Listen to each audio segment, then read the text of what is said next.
Šovakar pastāstīšu jums pestīšanas brīnums vai gaismas brīnums. Mīļie, kā jūs domājat, ja cilvēks saslimst, viņam kaut kas notiek ar ķermeni, viņš jūt, ka viņš jūtās slikti un ir neveselība, sāpes parādās. Kas ir vissvarīgākais? Ja cilvēks ir saslimts, kas ir vissvarīgākais? Ārsts, un aiziet pie ārstiem, kaut ko tur vienam samaksā otram. Kas ir svarīgi? Diagnoze. Diagnosticēt, kas tad īsti ir pa slimību. Pareizi, ja? Un tikai tad var uzsākt ārstēšanu. Kamēr tas nav noticis, nevar būt nekādas tālākās darbības. Protams, ir visādi šarlatāni, krāpnieki un blēži, ja, kas jums piedāvās ēd šito, dzer šito, aizēj tur, un veselība kā labāk nepaliek, tā nepaliek. Bet aizēj pie patiesa gudra ārsta, ja, un paldies Dievam, viņš uzstāda labu diagnozi, kārtīgu diagnozi, un tajā brīdī var uzsākties ārstēšana, vai jāveic operācija, vai kas cits, ja. Un tā ir realitāte. Bet tajā brīdī, kad cilvēks saslimst, viņam tiešām jau ļoti sāp. Kā ir viņam? Tāda omulīga dūša, viņš esat ļoti priecīgs, jūs priecīgais, kaut aiz zobs, kas sāp. Protams, ka nē. Un ja vēl smagāks ciešanas, ja piemēram paziņo, kad ir vēzis kādam, tajā brīdī nolaižās par cilvēku dvēseli, par cilvēku prātu un dzīvi tāda tumsa. Kas tagad ar mani būs? Kas notiks? Ziniet, es tagad klausos vairākas grāmatas, ir tāds pasaules slavens neiroķirurgs Bens Karsons. Viņš ir Amerikā un ļoti slavens klīnikas ārsts, un viņš ilgus gadus bija operējis, un viņš ir operējis vairāk kā 15,000, piedalījies vairāk kā 15,000 operācijās, iedomājieties, un viņš ir atdalījis arī tos saucamos Siāmas dvīņus. Jūs zināt, kas ir Siāmas dvīņi, ja? Kad sauguši divi cilvēki kopā, vai ar galvām, vai ar mugurām, viņš šī negadījumā ar galvām, ja? Un tā ir milzīga operācija, riskanti, un ir, diemžēl, labi rezultāti un netika labi, bet viņam Dievs deva gudrību, viņš apbrīnojami to spēja veikt. Un, ziniet, viena jauna ģimene atnāca pie viņa, un meitenītei aptuveni 4-5 gadu bija milzīgas epilepsijas lēkmes. Ziniet, kas ir epilepsija, ja? Kad krīt augšpēdas, izslēdzās, ja tā varētu teikt tautas valodā, un viņš nevar nekādīgi šī ģimene saprast, ko tam bērnam palīdzēt. Tagad aiziet, uztājas to galvas tomogrāfiju un izrādās, tur ir audzējs, smags audzējs. Kā es domāju, tai ģimenei bija liela tumsa tajā brīdī? Vai ne? Uzzināt, ka tev 4-5 gadīgam bērnam ir vēzis, audzējs. Tas ir briesmīgi, ja?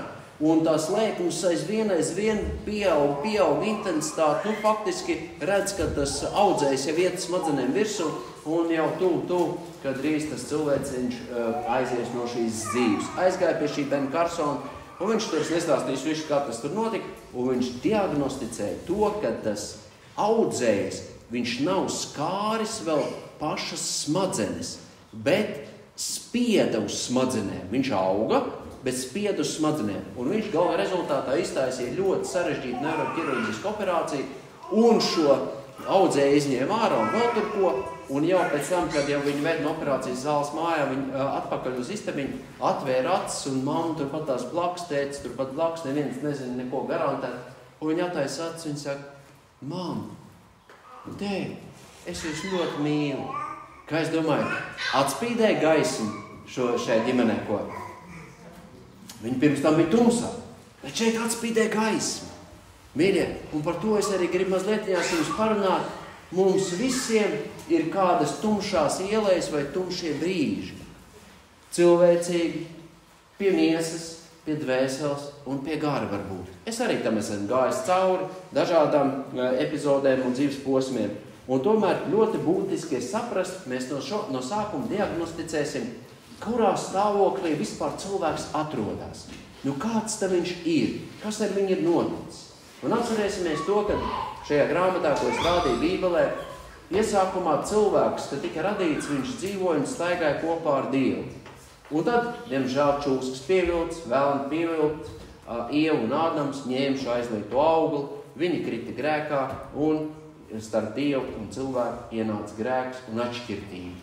Un savā ziņā arī tumsa ienāca, jo Ādams ar Ievu paslēpās un Dievs, kad nāca un prasīja Ādam, kur tu esi darījis, tad viņš teica, es esmu te paslēpies. Un viņš atzinās, ka viņš ir grēkojis.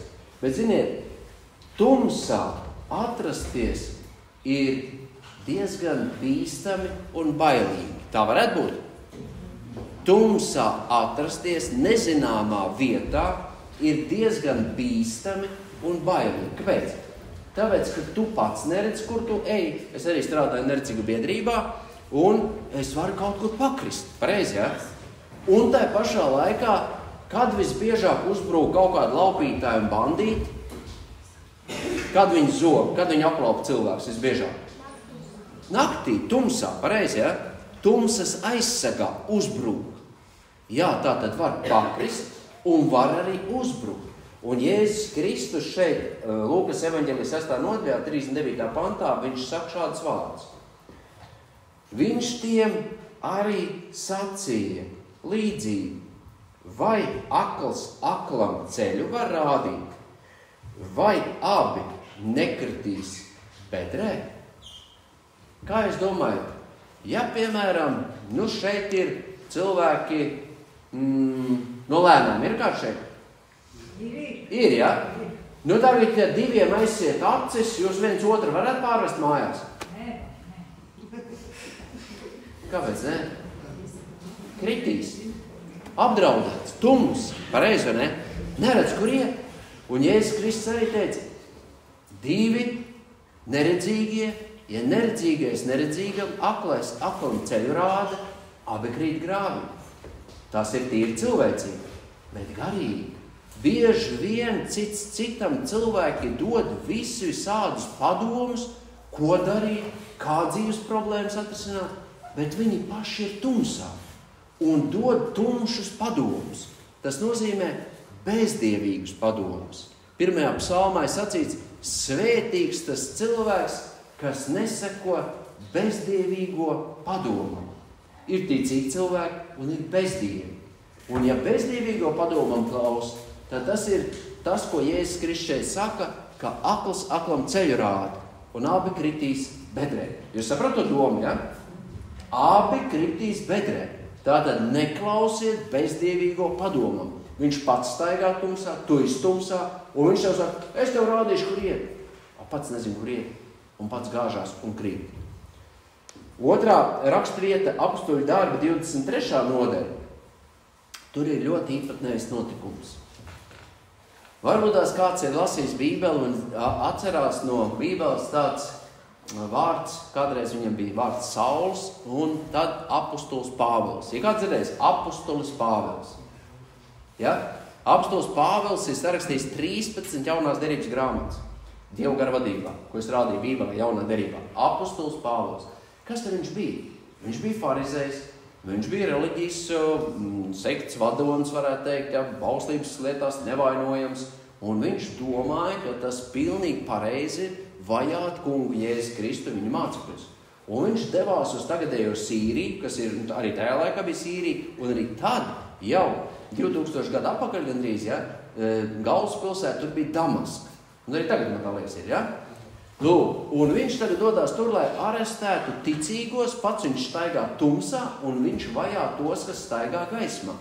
Un pēkšņi viņu apspīd kungu Jēzus Kristu gaisma, viņš nokrīt pie zemes un dzird balsi. Saul, Saul, ko tu mani vajā? Kungs, kas tu esi? Es esmu Jēzus, ko tu vajā. Un viņš kļuva akls 3 dienas un 3 naktis. Viņiem pie rokas ieved pilsētā, un tad tur notika, kad viņam atnāca vēl viens vīrs, aizlūdz par viņu, un viņam acis atvērās, un viņš tūdaļ sludināja un mācīja par kungu Jēzus Kristu. Un ziniet, šis apostols Pāvils ir apbrīnojams vīrs, jo Dievs viņu sūtīja šeit uz Eiropu. Mēs ar dažiem draudzes locekļiem esam bijuši 19. gadā Grieķijā. Tur, tātad, kur viņš pirmā pilsēta, kur viņš apmeklēja un kur Bībelē ir aprakstīts Filipos. Tas ir tagadējā Grieķija. Vēl tā pilsēta ir. Filipi ir, Tesalonika ir, ja, Beroja ir, viss tās pilsētas ir. Atēnas ir, Korinta ir, viss tās pilsētas ir. Redziet, cik Bībele ir patiesa. Un tur apostols Pāvils atnāca un nesa gaismu šīm pagānu tautām. Es kādreiz arī biju neticīgs. Es kādreiz arī Ziemassvētkos, Ziemassvētku, kaut kādu ballīti, kaut kādu tusiņu, kaut kāds laimīts palies, pazīlēs, iedzers kaut ko, palustēsies. Mīļie, tā ir tumsa. Tā ir staigāšana tumsā. Un citi vēl pamudina, iesim to darīt, iesim to, ieliksim makā tur zvīņas, ja, milzīgi nauda vairosies. Kā jums liekas? Tā ir patiesība? Māņticība, pesteļi, tā ir tumsa. Un daudz citu šīs te tautas tradīcijas. Un tādēļ Dievs sūtīja apostolu Pāvilu, lai mums, tev un man, būtu gaisma. Un tagad šis te apostols Pāvils nonāk Jeruzalemē, un viņš sagrāba tur templī, un gala rezultātā šie jūdi, kas kādreiz bija ar viņu, ir pret viņu, jo viņš pats vajāja Jēzus Kristu. Tagad viņš sastapās ar Jēzus Kristu, viņš ir ar Jēzus Kristu, jūdi ir pret viņu. Ja? Un paskatieties, kāda epizode šeit ir rakstīta, kad viņš jau bija arestēts, un šie jūdi, 40 vīri, ko viņi apņēmās. Paskatieties, apsver darbi 23:14.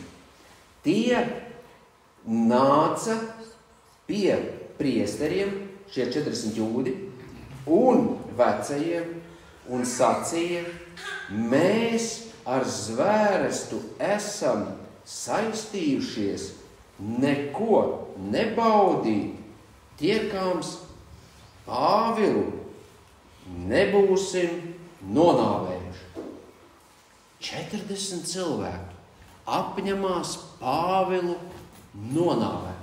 Kā es domāju, tie 40 cilvēki staigā gaismā vai tumsā?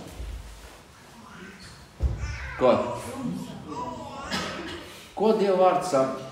Ej, nokauj pēc iespējas vairāk cilvēku. Tā Dievs māca. Kā skan bauslis?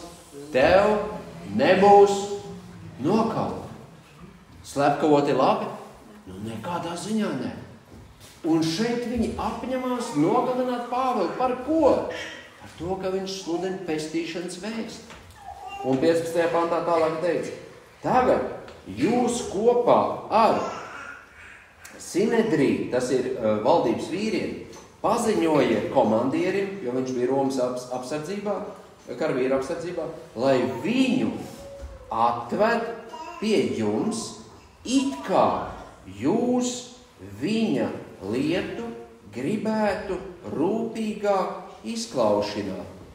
Bet mēs esam gatavi viņu nonāvēt, pirms viņš atnāk.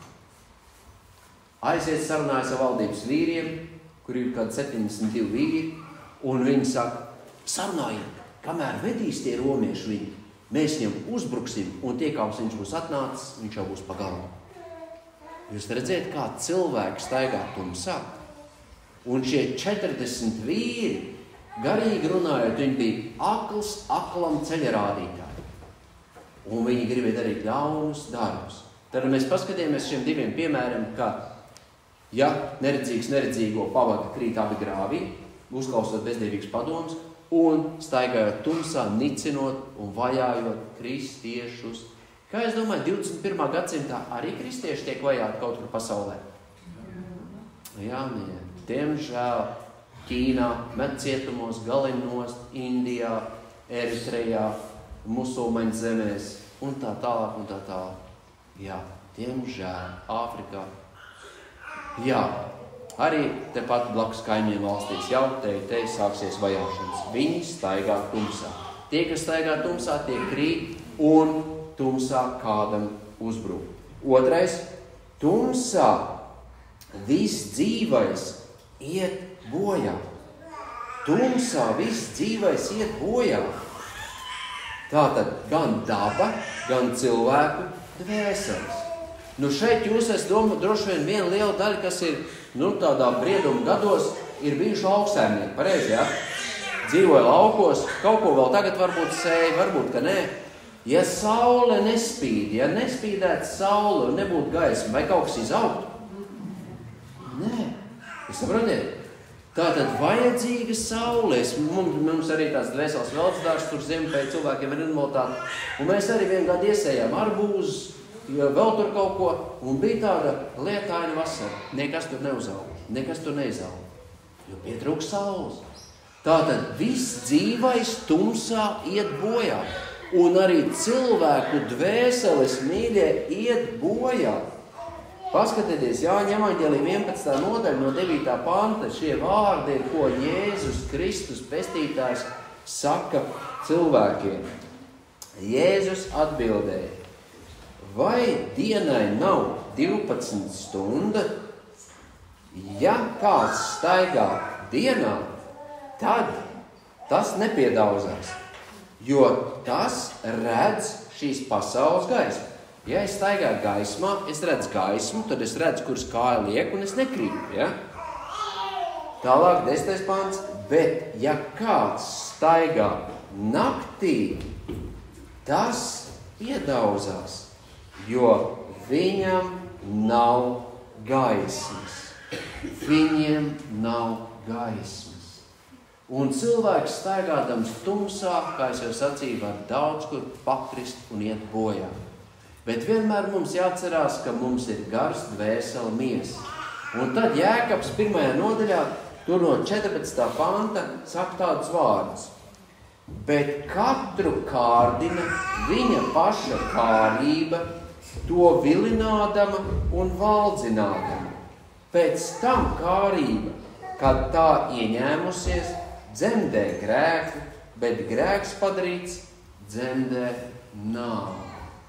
Tātad cilvēks tiek kārdināts, vilināts un valdzināts ar daudz dažādiem grēkiem. Tie cilvēki, kuri kādreiz ir lietojuši alkoholu, tie zina, cik tas ir briesmīgi, kādas degradējošas sekas tas atstāja uz ģimeni, uz vīru, uz sievu, uz bērniem, uz kopējām attiecībām, uz naudas maku. Ja? Man cik sen bija saruna kāda sīvieta. Es teicu, tev ir kasetes vēl, ko paklausīties. Man bija tur tādas labas svētrunas, vēl no vecām mācītāja palikuši. Es saku, varas tev tu iedot? Es domāju, vecāks cilvēks varbūt viņa iet. Viņa saka, nē, man vairs nav. Dēls, dzērājs, visu ir iznesis ārā. Jūs piekrīt, ka alkohola lietošana ir ļaunums? Ka tā ir staigāšana tumsā? Latviešu valodā tas saucās, tas ir alkohols ir sātaņš šķidrā veidā.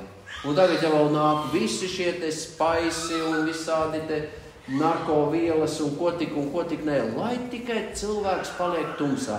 Un to dara tumsības kungs, kas ir ienaidnieks un pretinieks Dievam un cilvēkiem, kas ir vēlns un sātaņs. Mēs nevaram ignorēt, viņš ir.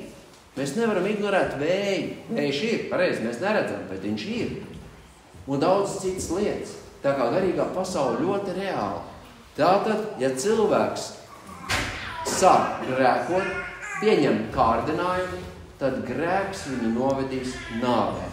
Mēs šobrīd tikai diagnosticējam reālo cilvēces stāvokli. Mīļie, paskatāmies arī paši, vai neesam kaut kur iekrituši. Tāpatās ar kredītiem, tāpatās ar kaut kādiem aizņēmumiem, tāpatās ar kādām aizraujušies ar kādām maģiskām lietām. Man necik sen atnāca viens vīrs uz tikšanos, un mēs sākām runāt, kas tev ir? Visa veselības sadragā, 32 gadi, mugurkauls čupā, veselība pavisam slikti. Es saku, ko tu dari? Viņš saka, es eju mācīties cigūnu, reiki, okultismu, reinkarnācijas, tas ir pārdzimšanas visādas mācības, meridiāns, akupunktūras. Tā viss ir staigāšana tumsā, ārprāts. Es viņu uzklausīju, es tev pilnīgi saprotu. Es kādreiz biju tāds pat. Es teicu, un kā tev ir? Dvēseles miers ir? Es viņam prasīju, dvēseles miers ir, kā es domāju, viņam bija? Nebija. Viņš ir tumsā. Viņš sadarbojas ar tumsības spēkiem. Viņš bija tumsā. Bet paldies Dievam, ka es viņam varēju pastāstīt par brīnišķīgo gaismu, par ko mēs tūlīt arī runāsim. Un trešais, pēdējais par tumsu. Cilvēks vairāk mīl tumsu nekā gaismu, lai nav jānāk pie gaismas. jo viņa darbi ir ļauni. Un ziniet, cik viltīgi cilvēks grēko, viņš grēko, pēc tam viņš saprot, ko viņš ir izdarījis. Viņam ir bail. Un tad, kad viņam kāds kaut ko jautā, tad viņš ko sāk? Melot. Nu, piemēram, bērns mājās kaut ko saplēš. Mamma teica, saka, tu to saplēš? Nē, es ne. Kas tad? Māsa. Ir tā ko? Aha, kāpēc? Bail. Un sāk melot. Jūs redziet, no mazām dienām jau. Tieši tāpatās arī pārnāk mājās vīrs no darba. Tu taču esi dzērs? Nē, es tik blakus stāvēju. Tu smieri, sāpojas. Un kāds ir muļķības neizdomā, ja? Melo. Jūs redziet, staigā tumsā un melo. Nozog kāds kaut ko, citreiz no maka izvelk vai vēl kaut kur. Kur tu dabūji naudu? Es atradu. Pagaid, bet man makā pečuks nav. Nē, es atradu. Melo. Tad, kad grēks ir padarīts, tad cilvēks baidās atzīties, un viņš sāk melot. Un tas nozīmē, ka viņš staigā joprojām un dzīvo tumsā. Jāņem evaņģēlija 3. nodaļa, tur no 19. panta kungs Jēzus Kristus saka sekojošus vārdus. Bet šī ir tā tiesa, ka gaisma ir nākusi pasaulē, bet cilvēkiem tumsība ir bijusi mīļāka par gaismu. Tāpēc, ka viņu darbi ir ļauni. Cilvēki negrib dzirdēt patiesību. Negrib.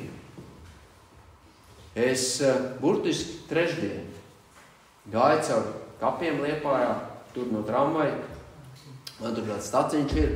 Bišķītās tur nomaldījos pa to sniegu. Un iet viens vīrietis. Un es tagad viņš man palīdz tur iet tālāk, ja mēs ejam. Un sākam sarunāties, kā sauc, ko pazīst, un tā, un viss labi. Un es saku, kādas tev attiecības ir ar Dievu? Kā jūs domājat, kāda bija reakcija? Es pat centā nebiju piedzīvojis. Ko tu mani uzbāzies? Vienkārši pajautā, kāds tev ir attiecības? To man ir uzbāzies. Es teicu, pagāju tā, sāksim drusku savādāk. Pirmkārt, es tev neatradu, tu pie manis pienāci. Es tev neuzbāžos. Es saku, un es tev gar zemi negāžu un neko iekšā nepakoju. Mēs ejam pa ceļam un sarunājamies. Tā ir uzbāšanās? Nē, tad cilvēki negrib dzirdēt. Un tad mēs tālāk gājām, vēl parunājām, es pastāstīju par sevi, kā es atgriezos, kā es iepazinu gaismu. Un tad pašās beigās atvadoties, man nekas cits nebija, bija vizītkarte, un es viņam iedevu, es teicu, zini, pienāks brīdis, jo viņš kategoriski noliedz Dievu. Es saku, pienāks brīdis, ka tev dzīvēs Dievs būs ļoti vajadzīgs. Tad arī, ka tev ir telefons. Tā nicinoši. Es teicu, paņem. Viņš paņēma. Es nezinu, kas tālāk notiks, bet katram cilvēkam pienāk tā krīze, tā situācija, kad viņam ir vajadzīgs dzīvēs Dievs. Un lai Dievs dod, ka tas nonāktu vēl pie tādiem labvēlīgiem apstākļiem. 20. pants. Jo ik viens, kas dara ļaunu, ienīst gaismu un nenāk pie gaismas, lai viņa darbi nekļūtu atklāti. Mīļie, viņi negrib nākt pie gaismas, lai darbi netiktu atklāti. Es kā ģimeni pazīstu jau vairāk kā 10 gadus. Viņi baznīcā pat laulāja, kā daudz, kad pajautā, tu tici Dievam, es baznīcā laulāts, esmu kristīts, iesvētīts, kāds ir šodien attiecības ar Dievu? Man ir apliecības. Pagaid, ko tev tas apliecības? Kāds ir šodien ir attiecības ar Dievu? Tu staigā gaismā vai tumsā? Un mēs aicinājām bieži to cilvēku un to ģimeni, nāciet pie Kristus, brauciet uz draudzi, lasiet Bībeli, iepazīsiet, iemīlēsiet, jums vajadzīga Dieva svētība, jūs staigājat tumsā. Nē. Svētdienā viņi atbrauc no laukiem uz pilsētu, tad, kad notiek svētbrīdis, viņi staigā pa veikaliem. Ko tu darīsi? Ko tu piespiedīsi? Nevienu gar zem negāzīs, un nevienā pavāru tu nevar iedot ticību. Un tagad ģimenes sabruka. Vīrs aizgāja pēc citas, un sieva raud. Palika vien pat ar bērniem. Tā ir tums. Tā ir traģēdija. Var teikt, tas izvirtuls aizgāja. Jā, viņš netiek attaisnots. Bet ko tu darīji, lai staigātu gaismā? Un paldies Dievam, raudādam, lūdzu piedošanu Dievam, ka 10 gadus šī dvēsele bija ignorējusi to gaismu, ko Dievs piedāvā caur Jēzu Kristu. Mīļie, ieklausamies. Nenorādi to, kas te runā. Viņš tev mīl. Viņš ļoti tev mīl. Viņš grib tev palīdzēt. Nebeidz no viņa, bet taisn otrādi steidzies pie viņa. Un tagad paskatīsimies par gaismu. Tad mēs konstatējam, ka cilvēki staigā tumsā, ir bailīgi tumsā, uzbrūk tumsā, krīt tumsā. Tumsā viss iznīkst, iet bojā gan daba, gan cilvēki, ja, dvēseles. Un cilvēki, diemžēl, joprojām mīl vairāk tumsu nekā gaismu. Bet te tagad izlasīsim par kaut ko brīnišķīgu. Pestītājs ir dzimis, miris, augšām cēlies, sēž, debesīs uzbrauc, sēž godībā un valda. Kas tas ir pa pestītāju? Un tagad paskatīsimies vienu epizodi, to, ko jau Jānis pašā sākumā izlasīja no Lukas evaņģēlija 2. nodaļas 8. pants. Ieklausties, zinu, ka šis ļoti sevišķi jauniešiem, bērniem patīk, un arī man kādreiz tas patīk, visi tie sižeti bībeles, ja? Un arī tagad, protams. Bet šī nav pasaka, mīļie. Šis ir patiesības vārds. Un gani bija ap to pašu vietu, laukā, tie nomodā būdami sargāja naktī savus lopus. Izrēlā lopus turēja aitiņas dienu nakti laukā, ja? Jo tur ir silts, vakarā augstāks, pa dienu gans vada savu ganāmo pulku, viņš iet pa priekšu, ja? Aitiņas viņam seko, viņa āvis pazīst balsi, viņš nedzen viņas, ja? Es kādreiz arī ganīju Padomju Savienības laikos govus, es no muguras dzinu, Izrēlā ir tā, ka gans iet pa priekšu un aitis viņam seko. Un viņš vada viņus, šīs aitiņas pie ūdens, padzerties un arī tur, kur ir zāle. Un, protams, viens no uzdevumiem ir šo ganāmu pulku sargāt.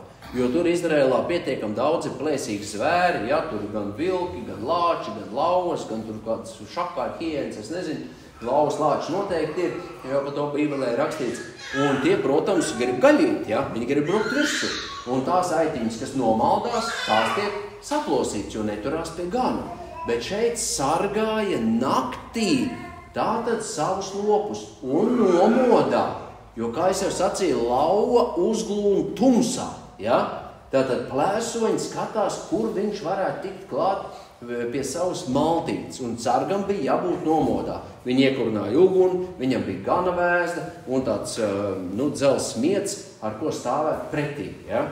Un tad reku tālāk. Un tā kunga eņģelis pie tiem, tas ir pie tiem ganiem, piestājās. Un tā kunga spožums tos apspīdēja, un tie bijās ļoti. Jūs varat iedomāties, pilnīga tumsa, nebija LED lampas, nebija tāda apgaismojuma, tur kaut kādā kalnu pakājē vai kalnos, visbiežāk naktī uzdzina kalnos aitas, ja? Un, lai mazāk iespējas plēsoņām piekļūt tikai pa kādu ceļu, kur var sargs nostāties priekšā, ja? Nav gaismas. Un pēkšņi tā kunga spožums tos apspīdēja.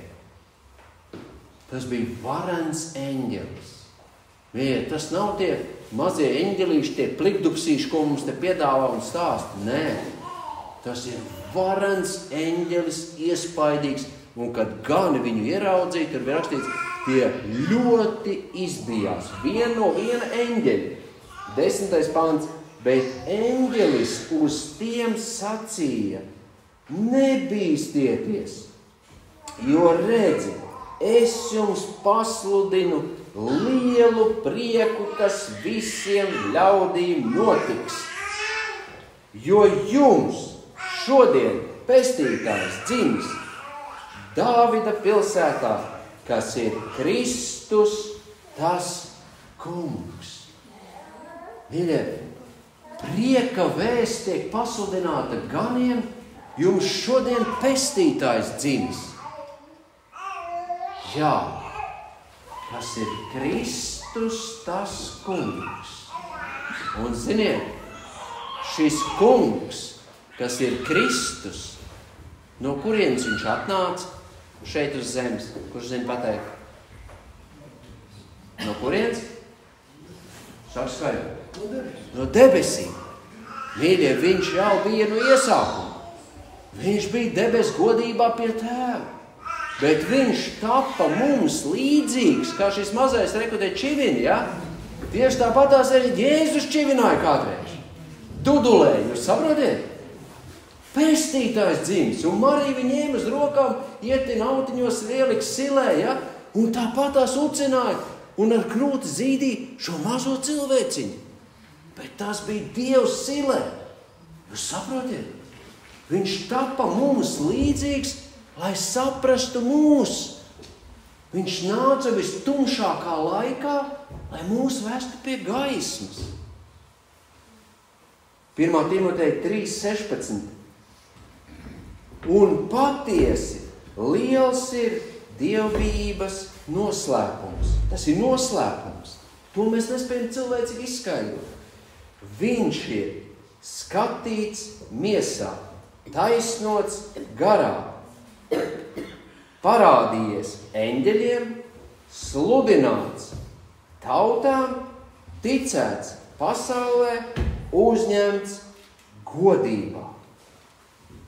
Jēzus Kristus, kas ir tas kungs, Kristus tas kungs, viņš jau nepalika silītē, viņš jau nepalika par mazo bērniņu. Šis mazulīts arī nepaliks par mazo bērniņu, pareizi? Ja Dievs dos dzīvos, viņš izaugs. Viņš būs liels vīrs vai meitene, es nezinu, kas tur jā. Tātad izaugs. Nāc ārdā, jā. Tad meitene, jā. Nu, lūk, apustuļu darbi 26. Un ko tad viņš izdarīja? Un tagad, mīļie ļaudis, ieklausties, šie vārdi ir patiesi un attiecās uz tevi un mani šodien, tāpat kā tas bija tajā laikā, un būs vēl daudz uz priekšu visu laiku, kamēr vien pasauli pastāvēs. Apustuļu darbi 26, 18. Šis pats apustulis Pāvils, kas atnes evaņģēliju gaismu šeit Eiropā. Viņš saka tāds vārds. Atvērt viņu acis, lai tie atgriežas no tumsas gaismā, no sātana varas pie Dieva un ticībā uz mani, kas ir uz Jēzus Kristu, dabū grēku piedošanu un mantojumu svēto gaismā. Ziniet, lai cilvēks nāktu pie Kristus, viņam ir jāatver acis. Pagāju, kāda ir mana diagnoze? Ar ko es esmu slims? Un jūs ziniet, es pilnīgi droši varu šobrīd diagnosticēt, ka šeit visi ir slimi ar grēku un grēku sekām. Ir tā vai nav? Paceliet rokas, kurš šeit nav grēkojis. Kurš ir bez vainas? Nāciet, es jūs apkamšu un sabučošu. Bet tādi nav. Viss ir vainīgi. Viss ir grēkojuši. Visiem trūkst dievišķās godības. Un tādēļ nāca pestītājs. Un viņš ne tikai piedzima, viņš nodzīvoja bezgrēcīgu dzīvesveidu. Viņš 30 gados uzsāk savu aktīvo kalpošanu, 33,5 gados viņu piesit krustā. Nevis viņam dzīvību atņēma, bet viņš atdeva to. Un ziniet, ko viņš izdarīja? Viņš atnāca, lai mums mūsu grēkus atņēma. Viņš izcieta Golgātā pie krusta visas Dieva dusmas. Viņš uzvarēja tumsības kungu, velnu un sātanu un arī grēku.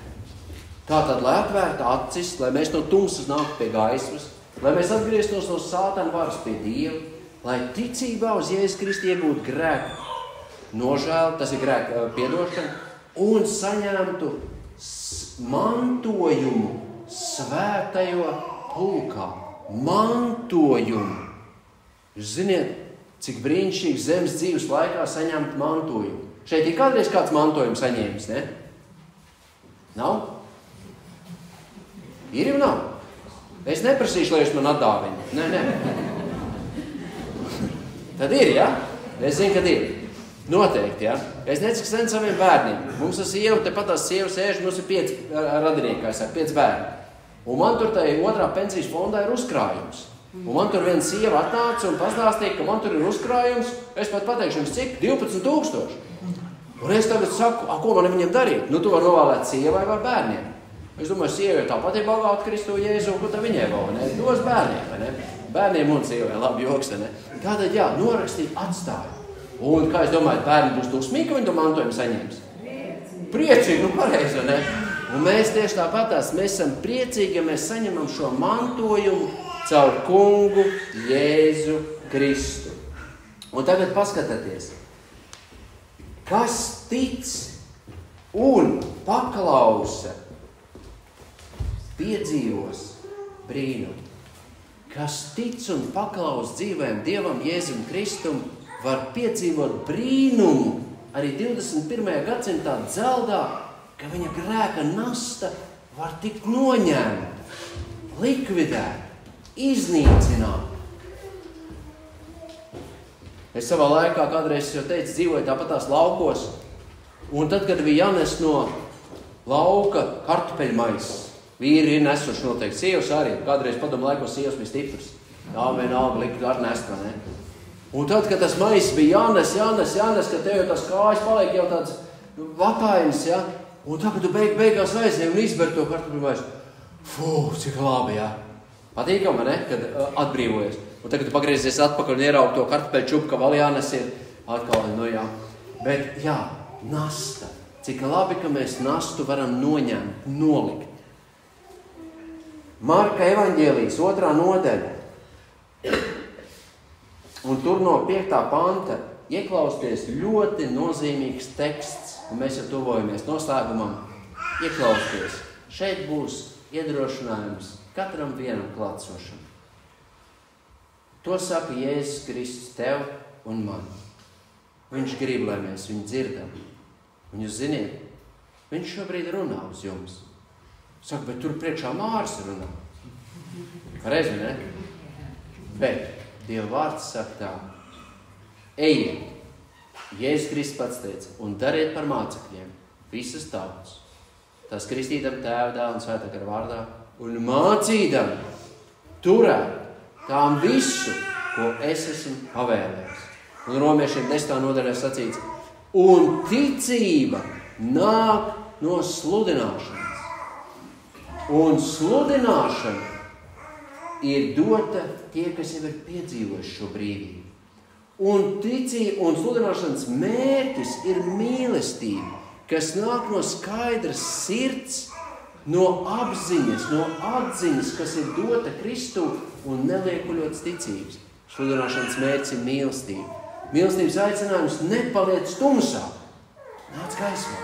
Un Jēzus Kristus reku stāst šādu te notikumu. Viņš atrodas kādā namā, Marks to raksta. Un austrumu zemēs tur bija tāda plakaņa jumta, ka viņi arī varēja uzkāpt jumtu, tur pastaigāt, atpūsties, ja. Un tajā pašā laikā nāk 4 vīri un nes ļoti slimu cilvēku. Triekas ķertu. Jūs zini, kas ir trieka, ja? Cerebrāla trieka. Pilnīgi ķermenītis savilkts, ja, viss viņš nekustās, viņš nevar. 4 draugi viņu nes. Diagnoze skaidra. Cerebrāla trieka. Tīzlis, kroplis cilvēks, tā Bībelē rakstīts, ja. Un viņi netiek klāt. Viņi tiek uzkāp uz jumtu, noplēš tur caurumu, austrumu zemēs tur vieglāk, ka to visu lietu tik galā, es nezinu, kā tas tur ir. Un viņi paņēma ar virvēm, nolaid Jēzum Kristum pašā priekšā.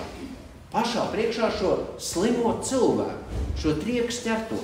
Un paskaties, kā tas te tālāk viss aprakstīts. 5. pants.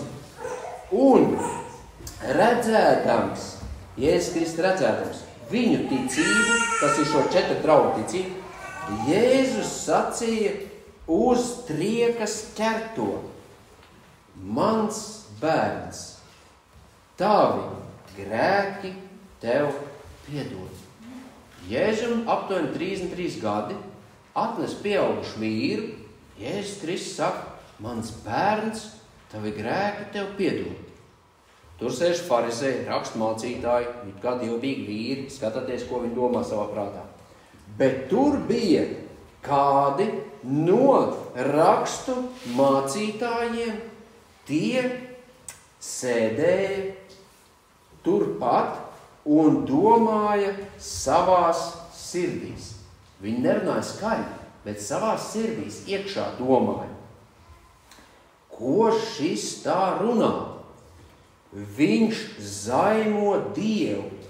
Kas cits var grēkus piedot, kā vienīgi Dievs? Taisnība, ka vienīgi Dievs var piedot grēkus. Pareizi, jā? Jūs man varat manas grēkus piedot? Es jums varu piedot? Nevar. Neviens cilvēks cilvēkam nevar piedot. Kā vienīgi Dievs. Šajā ziņā jūdi pilnīgi pareizi runāja. Un saka, kā tas šis te var tagad piedot grēkus? Kas te notiek? Skatāmies tālāk, 8. pants. Un tūdaļ Jēzus savā garā nomanīja tos pie sevis pašiem tā domājam. Un uz tiem saka, kam jūs tā domājat savās sirdīs? Kas ir vieglāk? Vai sacīt uz triekas ķerto grēki tev ir piedoti, vai sacīt celies, ņem savu gultu un staigā? Kā es domāju, kas ir vieglāk? Pateikt cilvēkam, tev grēki piedod.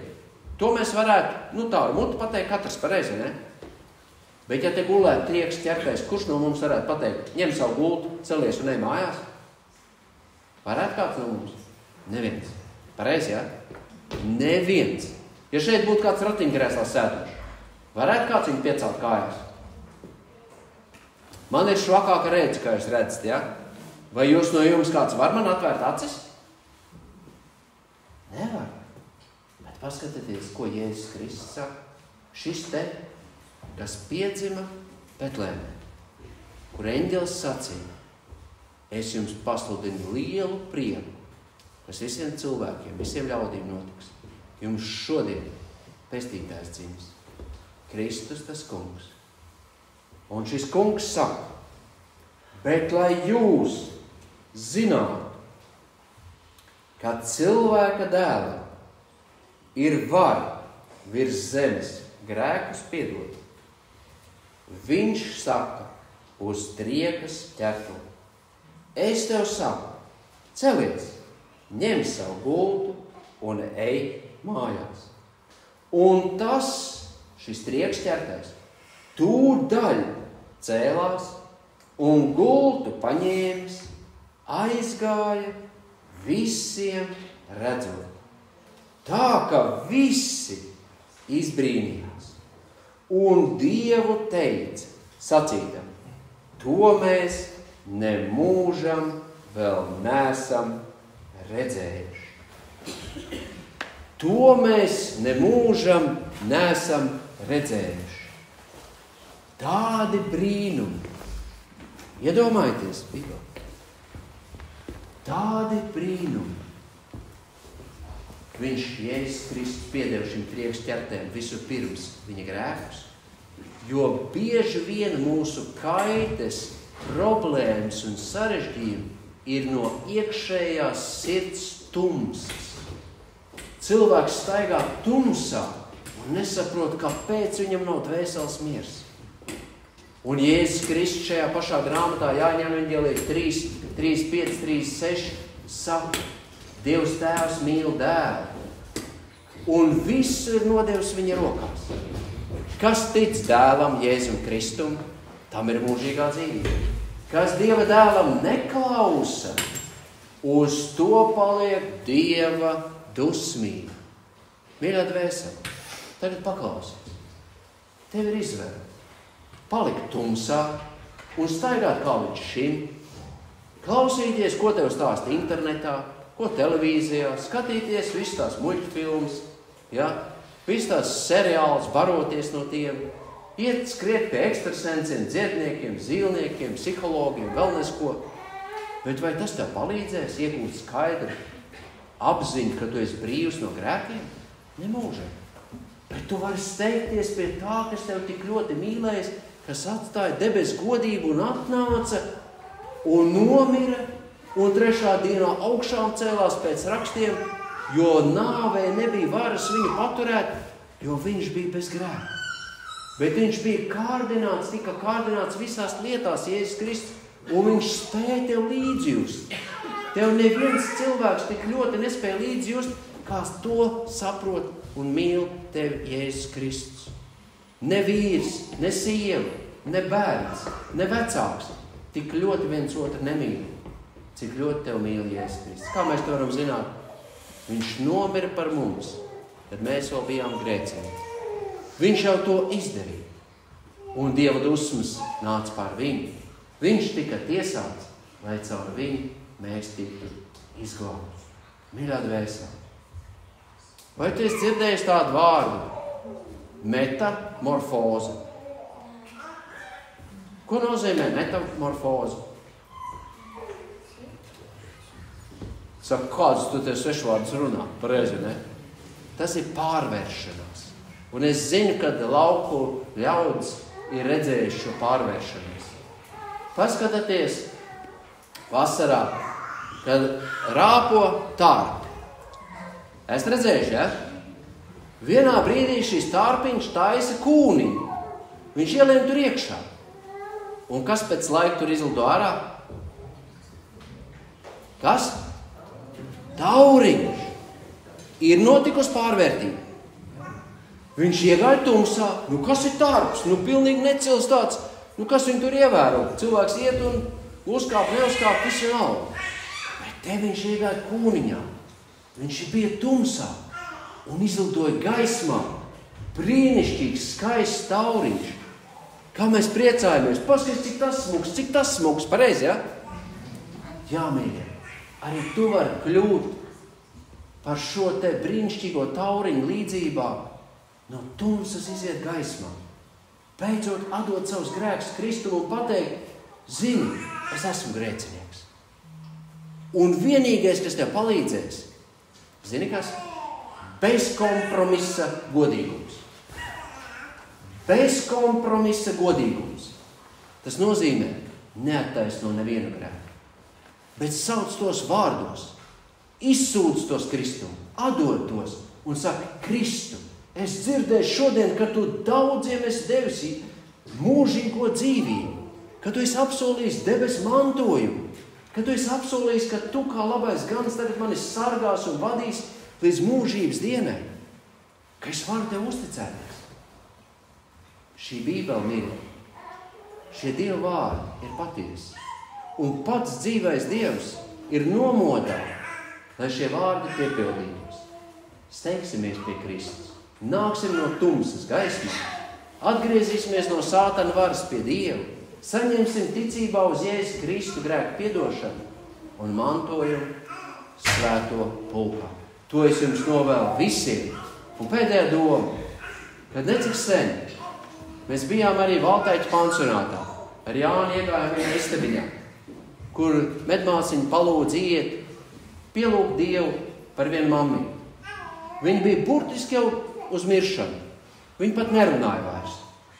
Bet viņai bija dvēsele un gars vēl iekšā. Un mēs viņai stāstījām par Jēzus Kristu. Mēs aizlūdzām par viņu. Un jūs ziniet, es ticu, ka mēs ar Jānu būsim godībā pie Kristus, no Dieva žēlstības, nevis tāpēc, ka mēs esam labi. Un tā mammiņa, viņa mūs tur jau sagaidīs. Viņa jau būs mantojusi debesu valstību. Jo iespējams viņa vairs nav šeit uz zemes. Bet viņi ir pie Kristus godībā. Kur tu gribi būt? Palikt tumsā vai nākt gaismā? Pie tā, kas tev tik ļoti mīl. Uz to jautājumu tev jāatbild personīgi. Nenokavē. Jo, diemžēl, rīt var būt par vēlu. Tā var būt. Lai Dievs svētī. Āmen.